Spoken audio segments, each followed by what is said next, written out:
When people predict dark horses before a World Cup, they normally think of teams with exciting attacking players and names that jump off the page.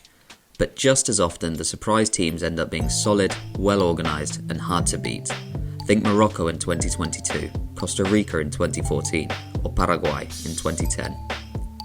Going into the 2026 World Cup, there's a team that fits this mould perfectly, that absolutely no one will want to play against. Ecuador.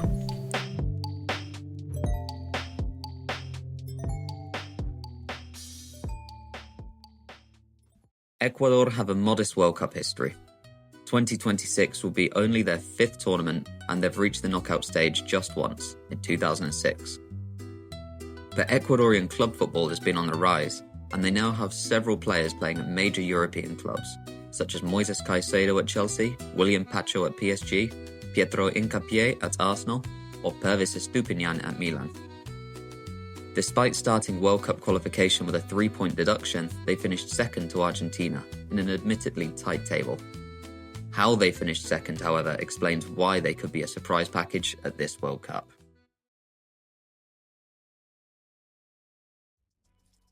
In 18 qualifying games, Ecuador conceded just 5 goals. That's a better goals per game ratio than even Jose Mourinho's 2005 Chelsea side. They kept clean sheets in 13 out of 18 games and didn't concede more than 1 goal in any game.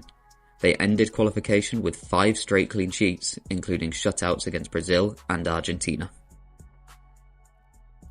On their own, these are impressive statistics, but it's worth pointing out that South American qualifying is tough.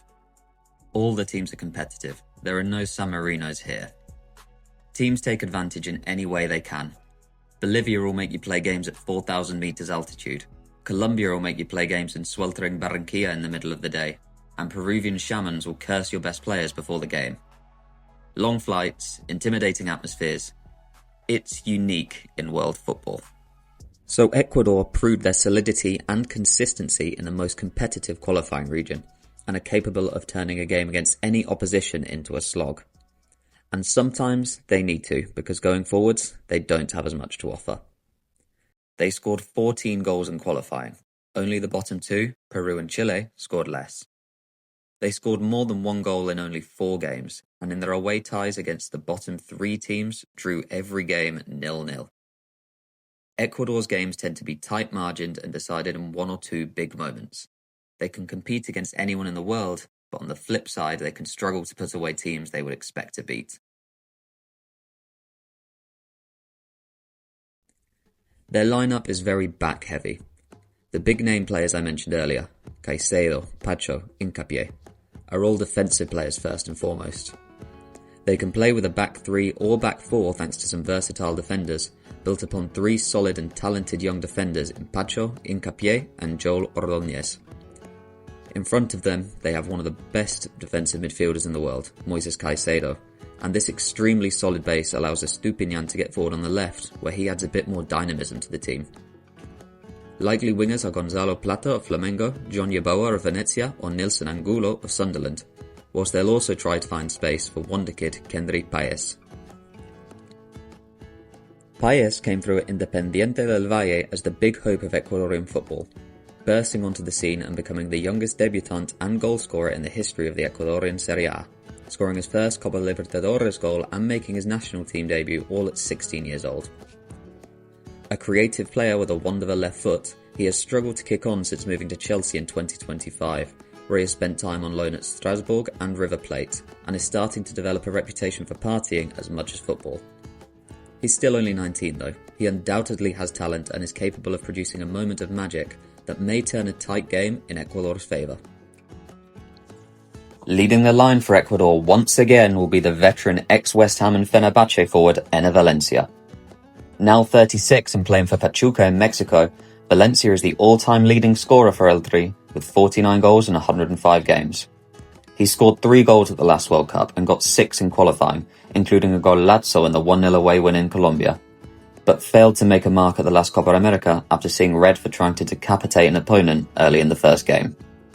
Tall Union Saint-Gilloise forward Kevin Rodriguez is the likely backup to Valencia, offering a presence to hit in the box later in the game. It's not the most potent attack, but can cause problems if given the chance. The key for Ecuador, aside from avoiding the temptation to behead opposition centre-backs, will be finding the balance between the defensive solidity they showed in qualifying and getting enough players forward to cause the other team problems. The man trying to find that balance is Argentine coach Sebastián Becachese, who never played professionally and cut his teeth as ex-Chile and Argentina manager Jorge Sampaoli's assistant.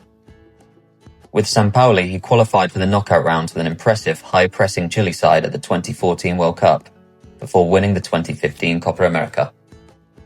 Becachese went on to take the top job at various Chilean and Argentine clubs with mixed results, and teamed up with Sampaoli again to take Argentina to the 2018 World Cup, where they were one of the disappointments of the tournament. He may look like a backpacker who's more interested in surfing than pressing, but his experience in tournament football should help Ecuador, and his strengths in off-ball coaching are clearly benefiting the side.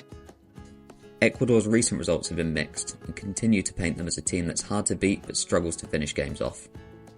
1-1 draws with World Cup hosts the US and Mexico were followed by a 0-0 draw with the third host, Canada, and a 2-0 win against New Zealand. In the most recent break, they faced two tough sides in the Netherlands and Morocco, once again drawing both games 1-1. Overall, they've played 10 games in the last year and a half. They're unbeaten but have drawn 8 of them. It pretty neatly sums up their low-margin football. At the 2022 World Cup, Ecuador beat Qatar in the opener before drawing with the Netherlands and losing a tight deciding game 2-1 to Senegal.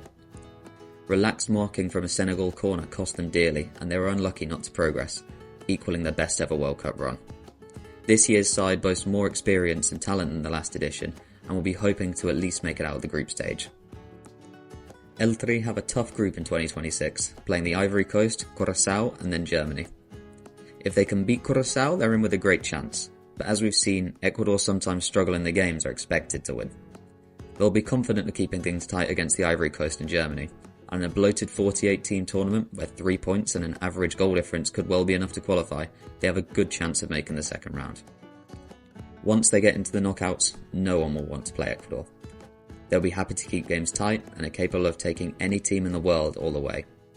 They took Argentina to penalties in the 2024 Copa America, and low-margin knockout games should suit their style. The aim will be to make it to the last 16 and try to progress from there. But as always in the World Cup, luck and fine margins mean anything could happen. I wouldn't recommend staying up until 3 AM to watch their first game, but Ecuador should be taken seriously at this tournament. Don't expect goals, but expect to see plenty of commitment, organisation and aggression. In the heat of a North American summer, it may not make for exciting viewing, but it could make Ecuador this World Cup's surprise package.